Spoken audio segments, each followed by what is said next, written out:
Hello friends, कैसे हैं आप सब लोग। आई होप आप सब अच्छे होंगे। Welcome to Aman IQ classes. तो फ्रेंड्स, स्वागत है आपका आपके अपने यूट्यूब चैनल पर।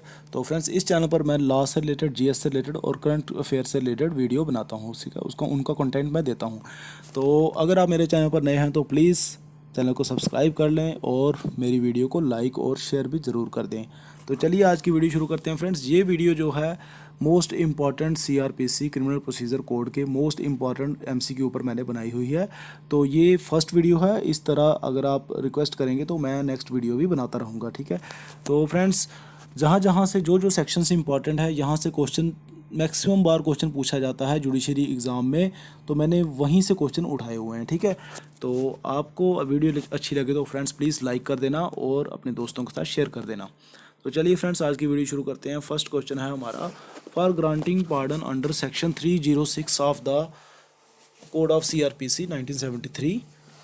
तो ऑप्शन हैं इसके, the witness must not be directly involve in the offence, the accused should have been given an opportunity to cross examine the person getting pardon, the person getting pardon need not be in police custody, and the offense should not be punishable with imprisonment exceeding 10 years. So friends, इसका जो right answer है that is C, the person getting pardon need not be in police custody, ठीक है। वो police custody में हो ये ज़रूरी नहीं है, ठीक है। चलिए नेक्स्ट क्वेश्चन देख लेते हैं।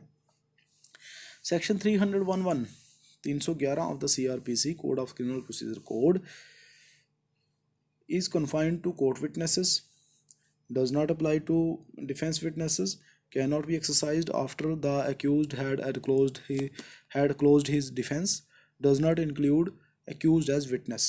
So फ्रेंड्स, देखें क्या इसका आंसर है, आप खुद गेस करें। फ्रेंड्स, इसका आंसर जो है डी पार्ट है, ठीक है। Does not include accused as witness, ठीक है। चलिए फ्रेंड्स, क्वेश्चन नंबर 3 देखते हैं। An order under section 319 of the code of criminal procedure 1973 can only be, order क्या होता है अंडर 319, कहता can only be made on the request of the first informant और one of the witness, can not be passed unless at least one prosecution witness has been examined, can not be made सीओ माटो, is an administrative order. तो friends, इसका जो right answer है third का, it is B part, ठीक है। Can not be passed unless at least one prosecution witness had been examined, ठीक है। चलिए नेक्स्ट क्वेश्चन देखते हैं।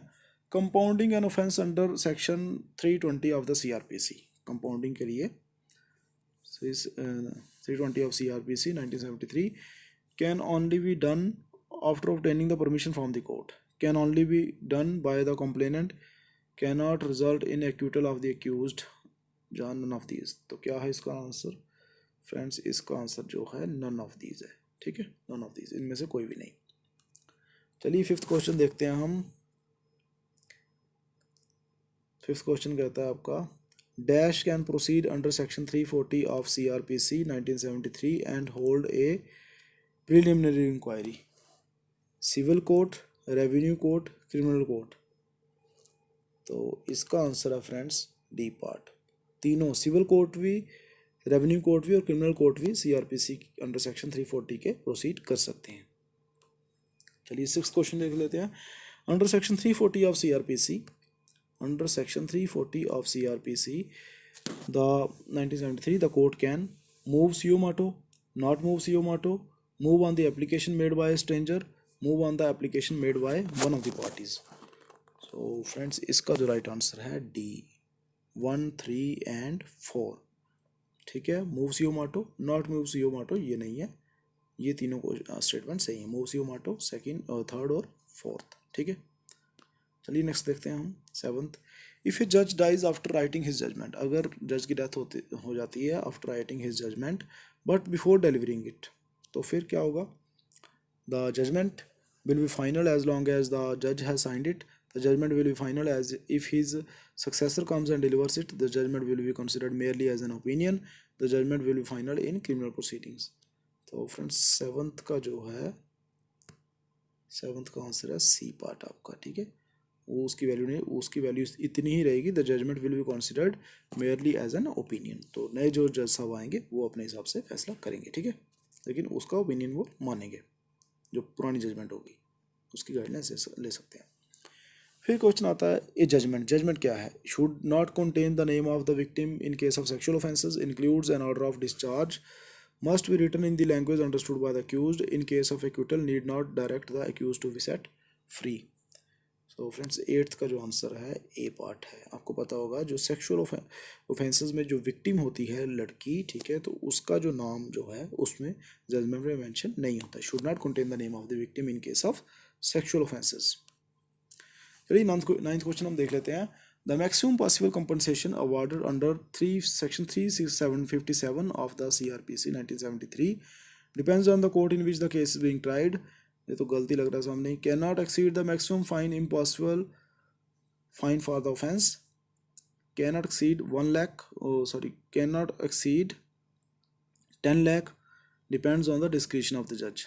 सो फ्रेंड्स इसका जो राइट आंसर है it is D part, depends on the description of the जज। डी पार्ट आंसर है इसका, ठीक है। चलिए 10th क्वेश्चन देख लेते हैं। If the accused is convicted in A criminal case for an offence under the statute which does not provide for payment of compensation, ठीक है, which if अगर accused convict हो जाता है criminal case में for an offence under the statute which does not provide for payment of compensation, the court cannot award compensation under section 357 of CRPC and no civil proceedings are possible. The court cannot award compensation under section 357 of CRPC but other civil remedies are possible. The court can award compensation under section 357 of CRPC but the award will be taken into account in subsequent civil suits. The court can award compensation under section 357 of CRPC but the award will not be taken into account in subsequent civil suits. तो friends इसका जो right answer है it is C part, C answer है। The court can award compensation, ठीक है, उस case में भी कोर्ट कंपनसेशन अवार्ड कर सकता है under section 357 of the CRPC but the award will be taken into account in subsequent civil suits. Okay, तो ठीक है friends, thank you very much. आज के लिए बस इतने क्वेश्चन ही। अगर आपको ज़्यादा क्वेश्चन चाहिए तो फ्रेंड्स आप कमेंट सेक्शन में कमेंट कर सकते हैं, तो मैं इससे ज़्यादा क्वेश्चन ले आऊँगा, नहीं तो अदरवाइज़ मैं डेली के 10 क्वेश्चन लाता रहूँगा। तो प्लीज़ चैनल पर नए हैं तो सब्सक्राइब कर लें और अपने दोस्तों के साथ वीडियो शेयर कर दें, चैनल मेरी वीडियो को लाइक भी कर दें। तो चलिए फ्रेंड्स आज के लिए इतना ही। Thank you very much friends, thank you.